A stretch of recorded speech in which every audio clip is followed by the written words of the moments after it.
नमस्कार दोस्तों, स्वागत है आपका एक और नए अध्याय पर, जो कि हम पिछले ही वीडियो से शुरू कर दिए हैं। आधुनिक काल में काव्य खंड को हमने शुरू किया है, जिनमें भारतेंदु युग कंप्लीट हो चुका है, जिसकी वीडियो चैनल पर कल अपलोड कर दी गई है। उसे जाकर आप आसानी से देख सकते हो। ठीक है, आज जो बात होने वाली है उसके एक अगले क्रम पर बात करने वाले हैं। अगला क्रम होने वाला है द्विवेदी युग का।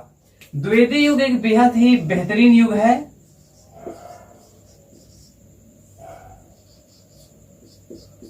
द्विवेदी युग एक बेहद ही बेहतरीन युग है।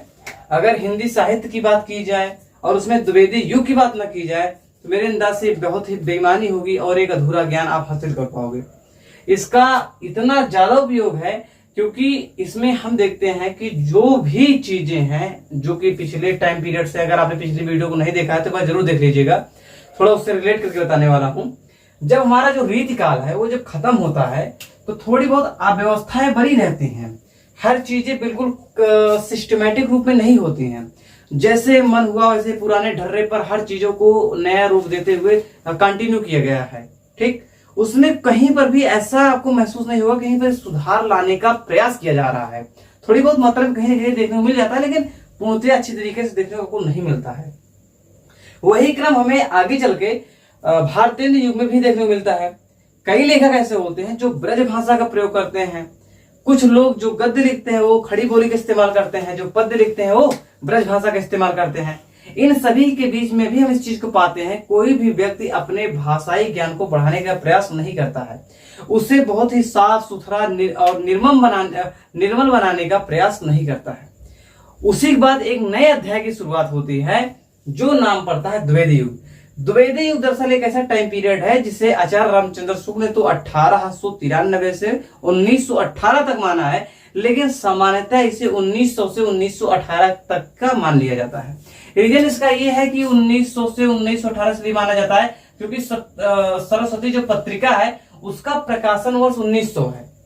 वो 1900 से स्टार्ट होती है, लेकिन उसके जो प्रकाशन हो रहा था, उसका जो प्रकाशन करने का दायित्व है जो महावीर प्रसाद द्विवेदी ने उठाया, उसे 1903 में उठाए थे। ठीक, उसके पहले हम देखते हैं कि जो द्विवेदी युग है वो किसके नाम पर पड़ा, पहले समझ लेते हैं। वो महावीर प्रसाद द्विवेदी जी के नाम पर ही पड़ा है, जो कि आप लोग कई बार पढ़े होंगे इस चीज को।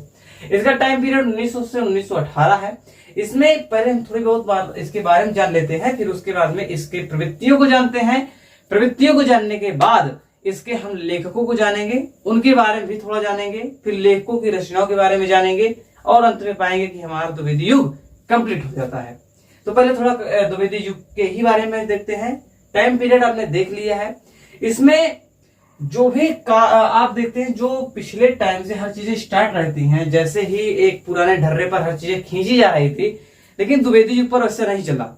द्विवेदी युग पर महावीर प्रसाद द्विवेदी जी की नजर इतनी पैनी थी कि कई लोग जो भी आते थे अपनी रचनाएं लिखते थे, तो रचना तो लिख दी भाई, ठीक है, अपनी किसी और पत्रिका में, जैसे इंदु थी, कोई और पत्रिका थी, उसे धीरे धीरे आप उसमें छपवा सकते हो। लेकिन इसमें जो सबसे ज्यादा एक कालजयी रूप अगर मान सकते हो इसका, एक पत्रिका है सरस्वती। उस पत्रिका पर कोई भी चीज ऐसे ही नहीं छाप दी जाती थी। जो भी रचनाकार आएगा, कोई रचना लेकर आएगा, फिर महावीर प्रसाद द्विवेदी उसे देखेंगे, उसे परखेंगे, उसकी कमियां निकालेंगे, आपको दूर करने के लिए कहेंगे। अगर सब कुछ ठीक ठाक रहा तो सरस्वती पत्रिका में उसे छाप दिया जाता था।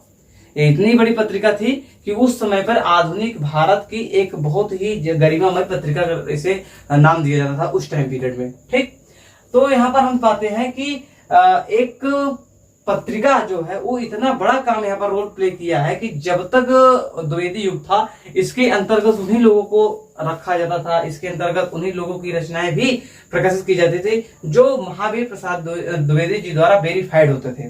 ठीक, कई लोग ऐसे जो कि बहुत बड़े बड़े लेखक हुए हैं, उनकी रचनाएं बहिष्कृत कर दी गई हैं। क्यों? क्योंकि उनकी जो भाषा शैली वो बिल्कुल ठीक नहीं थी, उनके शब्द जो है बिल्कुल ठीक नहीं थे। हम कई जगह ऐसे भी देखते हैं कि महावीर प्रसाद द्विवेदी जी ने कईयों को तो खुद न खुद कवि बनाया है। जैसे कोई एक नया व्यक्ति आया, वो कवि बनना चाहता, थोड़ी बहुत उसके अंदर जिज्ञासा है, तो वो देखते हैं, फिर उसे समझाते हैं कि शैली ऐसी रखो, शब्द अपना ऐसे रखो, इस तरफ ज्यादा ध्यान दो। जैसे कि इनका एक भुजंग भूषण भट्टाचार्य नाम से 1908 में एक लेख आता है जो कि छद्म नाम था। उसमें इन्होंने कहा था कवियों की उर्मिला विषयक थोड़ा ऐसे कुछ नाम है, तो उदासीनता। ठीक, तब मैथिली शरण गुप्त ने जब इस लेख को पढ़ा तो उन्होंने सोचा कि यार बात तो कुछ सही कह रहे हो। क्यों? क्योंकि सीता तो राम के साथ तो वनवास चली गई, बची कौन? उर्मिला। उर्मिला लक्ष्मण की पत्नी है। सोचो यार, 14 साल तक एक नवविवाहिता स्त्री आती है और अपने पति को 14 साल अपने से दूर रखने को विवश हो जाती है किसी न किसी सामाजिक या पारिवारिक हालात के कारण। तो सोचो उसके अंतर्गत या उसके अंदर कैसी कैसी जिज्ञासाएं उत्पन्न हो रही होंगी। तो उस सभी चीजों को बहुत ही अच्छी तरीके से मार्मिक रूप से देखा गया है और भारत भारती नाम की रचना पर उसे उतारा गया है, जो कि मैथिली शरण गुप्त की है, 1912 में आई थी। तो इसी प्रकार से हम पाते हैं कि द्विवेदी युग बेहद ही अच्छा काल रहा है हमारे हिंदी साहित्य के लिए। थोड़ा इसमें देखते हैं, एक बहुत ही ज्यादा जिसकी प्रवृत्तियां उसके बारे में बात करते हैं, जिसमें हम पाते हैं कि जो नई ढर्रे हैं उस पर नहीं दौड़ रहे थे, कुछ नई नई चीजों को इसमें एब्जॉर्व किया जा रहा था। साफ सफाई एक प्रकार से कह सकते हो, अवधि भाषा में उसमें किया जा रहा था। इसके अंतर्गत जो पुरानी रूढ़ियां थी उनसे बहिष्कृत किया जा रहा था। एक बहुत ही ज्यादा आप क्वेश्चन इसे पाओगे कि इतिवृत्तात्मकता की यहाँ पर बहुत ही अधिक मात्रा में उपयोग हुआ है। क्या इतिवृत्तात्मकता?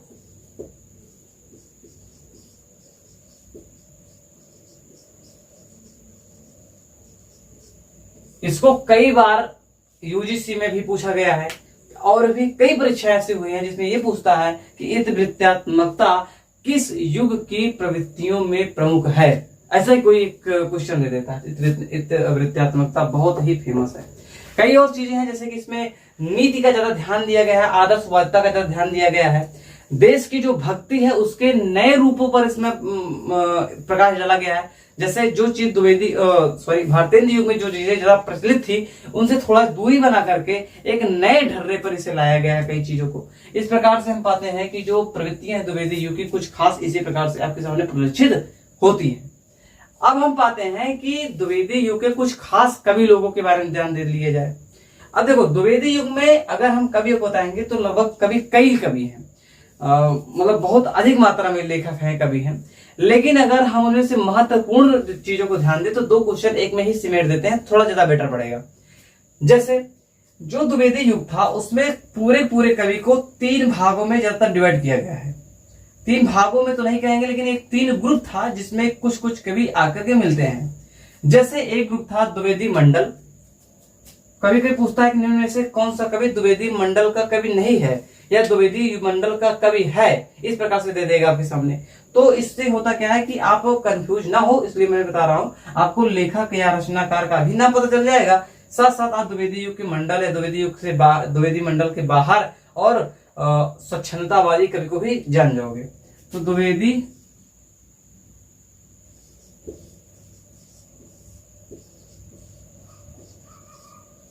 द्विवेदी मंडल के कवि एक ये हो गए, एक हो गए द्विवेदी मंडल के बाहर के कवि। ठीक है, इसे आप समझ लीजिएगा, द्विवेदी मंडल के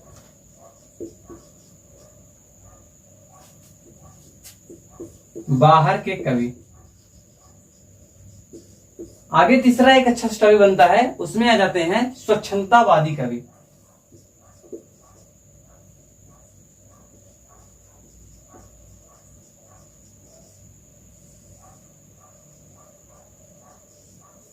ठीक, अब यहां पर हम 2-3 तरह देते हैं कि जैसे द्विवेदी मंडल के जो कवि हैं उनकी संख्या 6 है। ठीक, 6 में कौन कौन आता है पहले समझ लीजिए। एक है अयोध्या सिंह उपाध्याय हरिऔध। कौन है? हरिऔध।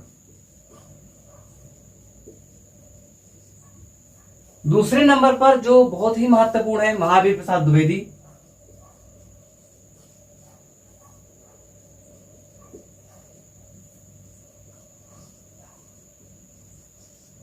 ठीक, तीसरे नंबर पर मैथिली शरण गुप्त जी आ जाते हैं।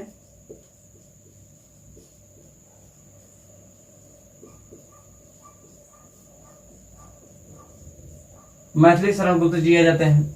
उसके बाद आते हैं गिरधर शर्मा नवरत्न, एक नाम है, बहुत ही फेमस ये भी हैं।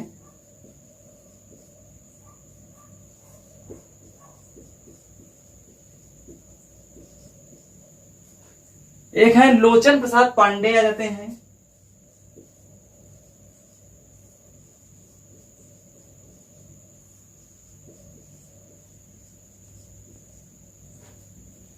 ठीक, तो यहाँ पर पाते हैं कि हरिऔध महावीर प्रसाद द्विवेदी, मैथिली शरण गुप्त और लोचन प्रसाद पांडे, गिरजा शर्मा नवरत्न, ये लोग हो जाते हैं द्विवेदी मंडल के कवि। एक और है रामचरित उपाध्याय।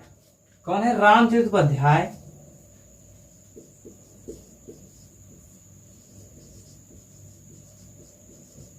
ठीक है, आगे देखिए जो द्विवेदी मंडल के बाहर कवि हैं उनमें है महत्वपूर्ण में एक है गिरजा शर्मा नवरत्न, तो इसमें हो गए नाथूराम शर्मा शंकर जी हैं। कौन है?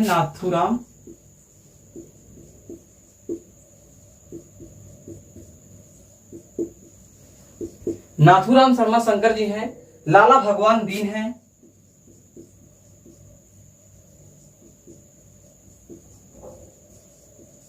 लाला भगवान दीन हैं।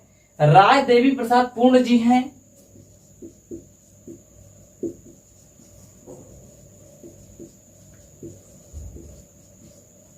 राय देवी प्रसाद पूर्ण जी हैं। उसके बाद हम पाते हैं इसमें राय देवी प्रसाद पूर्ण के बाद में कामता प्रसाद जी हैं।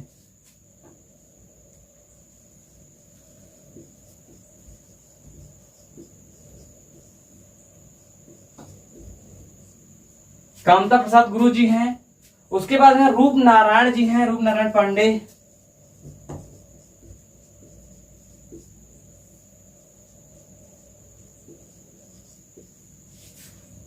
ठीक, नाथूराम शर्मा शंकर, लाला भगवान दी, राय देवी प्रसाद पूर्ण, कामता प्रसाद गुरु, रूप नारायण पांडे, ये लोग क्या हो गए? द्विवेदी मंडल के बाहर कवि हो जाते हैं। अब तीसरे नंबर पर रखते हैं स्वच्छंदतावादी कवि। इसमें स्वच्छंदतावादी कवि कई बार पूछा गया है। ठीक है, तो एक तो आपके श्रीधर पाठक जी आते हैं, अब इनके बारे में थोड़ा और बताएंगे। श्रीधर पाठक, उसके बाद आप पाओगे श्रीधर पाठक बाद राम नरेश त्रिपाठी जी हैं।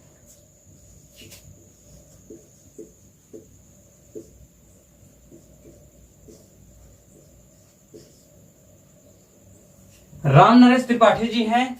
और उसके बाद एक लोग और हैं मुकुटधर पांडे। कौन है? मुकुटधर पांडे।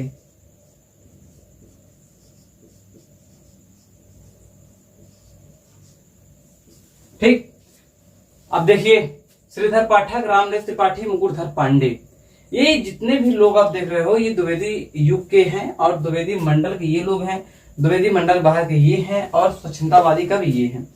तो सबसे पहले हम बात करने वाले हैं स्वच्छंदतावादी कवि के बारे में, जिसमें सबसे पहले श्रीधर पाठक जी को हम लेते हैं। श्रीधर पाठक जी के बारे में थोड़ा सा ये चीज जान लीजिए कि ये हिंदी खड़ी बोली के प्रथम स्वच्छंदतावादी कवि हैं। रोमांटिसिज्म, स्वच्छंदतावाद को क्या कहते हैं? रोमांटिसिज्म। ठीक, तो ये है श्रीधर पाठक। इनकी जो प्रथम रचना है वो है गुणवंत हेमंत। इनकी प्रथम काव्य रचना है गुणवंत हेमंत।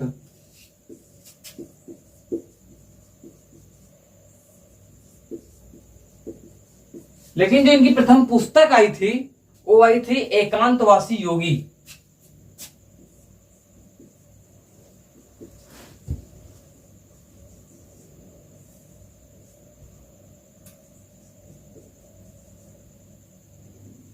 ठीक, तो इनके बारे में थोड़ा बहुत मात्रा में इसी चीज को आप जानते रहिए श्रीधर पाठक के कि गुणवंत हेमंत इनकी जो प्रथम काव्य रचना है और इनकी जो प्रथम पुस्तक थी वो एकांतवासी योगी थी।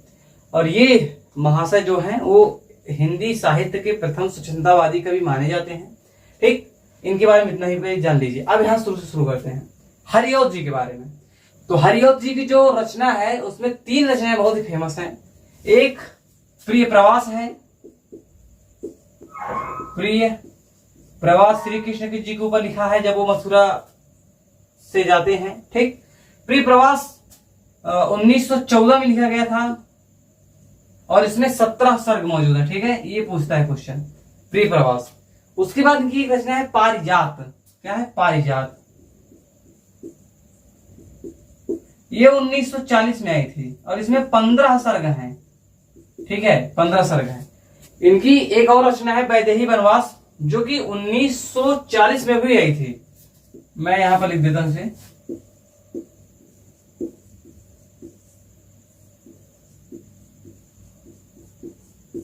वैदेही वनवास, इसमें 18 सर्ग हैं। कितने हैं? 18 सर्ग। कभी कभी क्वेश्चन पूछता है इन सर्गों के बारे में, ठीक है। सर्ग मतलब होता है भाग के बारे में, कितने खंडों पर ये है, तो 18 खंडों पर है ये, ठीक, 18 सर्ग पर है।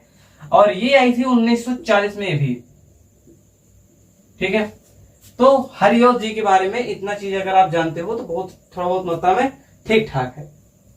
अब इनकी जो रचना है वैदेही वनवास, इसमें सीता परित्याग की कथा है, ठीक है, आप जानते रहिए।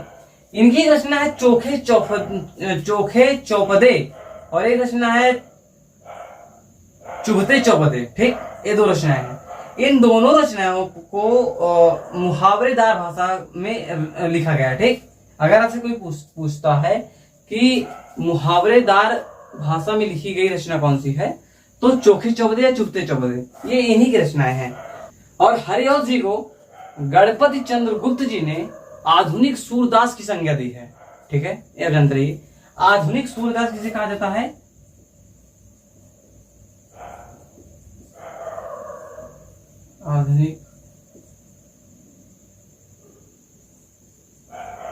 आधुनिक सूरदास की संज्ञा इन्हें हरिऔध जी को गणपति चंद्रगुप्त ने दिया है।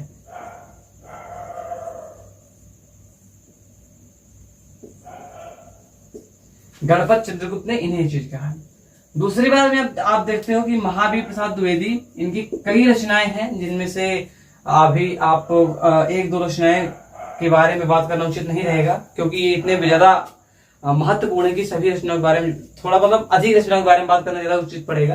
लेकिन फिर भी आप थोड़ा समझ लीजिए कि जो महावीर प्रसाद द्विवेदी हैं, इनकी जो अनुदित रचनाएं हैं वो बहुत ही फेमस है, ठीक है। तो महावीर प्रसाद द्विवेदी, इनके बारे में विस्तार से बात किया जाएगा। मैथिली शरण गुप्त के बारे में थोड़ा जान लेते हैं। मैथिली शरण गुप्त की एक बहुत ही कालजयी रचना है, जिसे कहते हैं साकेत। आपने नाम सुना होगा साकेत का। साकेत 1931 में ये आई थी, ठीक है। एक क्या है, इनका महाकाव्य है। एक महाकाव्य इनका और है जय भारत। जय भारत, जय भारत, ये 1952 में आया था, ठीक। साकेत और जय भारत ये दोनों इनके महाकाव्य हैं।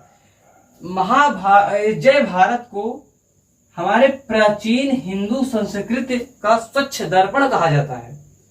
क्या कहा जाता है? भारतीय प्राचीन हिंदू संस्कृति का स्वच्छ दर्पण कहा जाता है इस जय भारत को, ठीक है। इनकी बहुत फेमस रचना आप देखोगे कि भारत भारती है। क्या है? भारत भारती।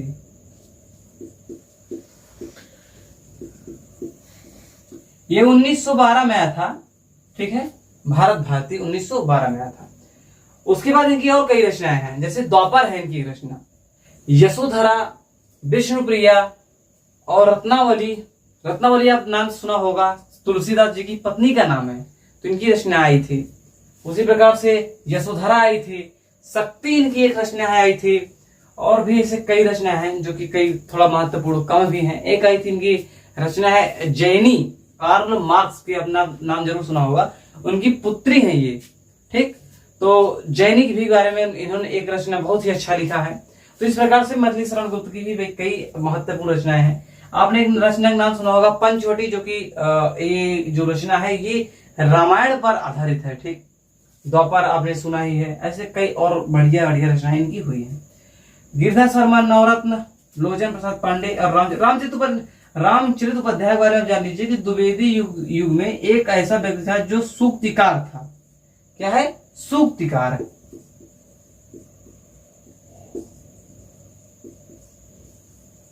तो अगर कभी ऐसे पूछता है कि द्विवेदी युग का सूक्तिकार का नाम दे, द्विवेदी युग के किस कवि को सूक्तिकार माना जाता है, तो ये है रामचरित उपाध्याय जी, ठीक है।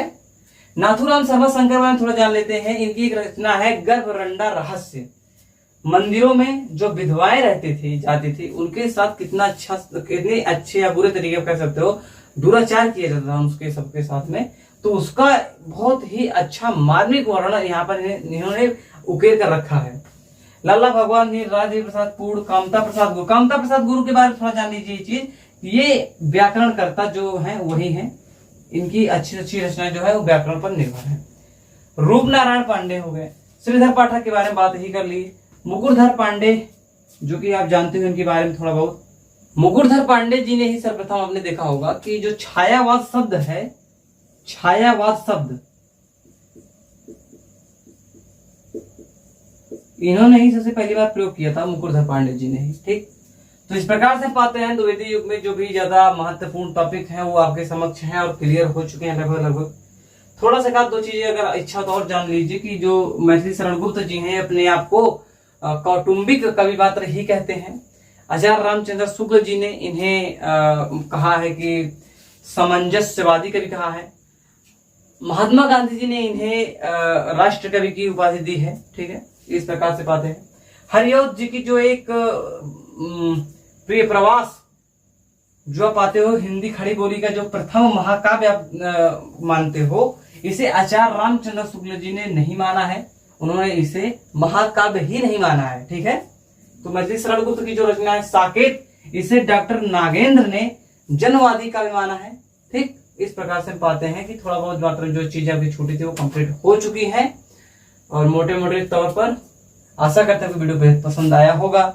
आगे भी अगर आप वीडियोस देखना चाहते हो चैनल को सब्सक्राइब कर लीजिए, अच्छा लगा तो लाइक कर दीजिए। वैसे अपना अच्छा या बुरा जैसे भी लगा हो यार भाई, प्लीज यार अपना कमेंट में सुझाव देना मत भूलिएगा। कोई कमियां हो तो हम उसे अवश्य दूर करने का प्रयास करेंगे। मिलते हैं नए वीडियो पर किसी नए इंटरेस्टिंग टॉपिक के साथ में। तब तक लीजिए हिंद और वंदे मातरम।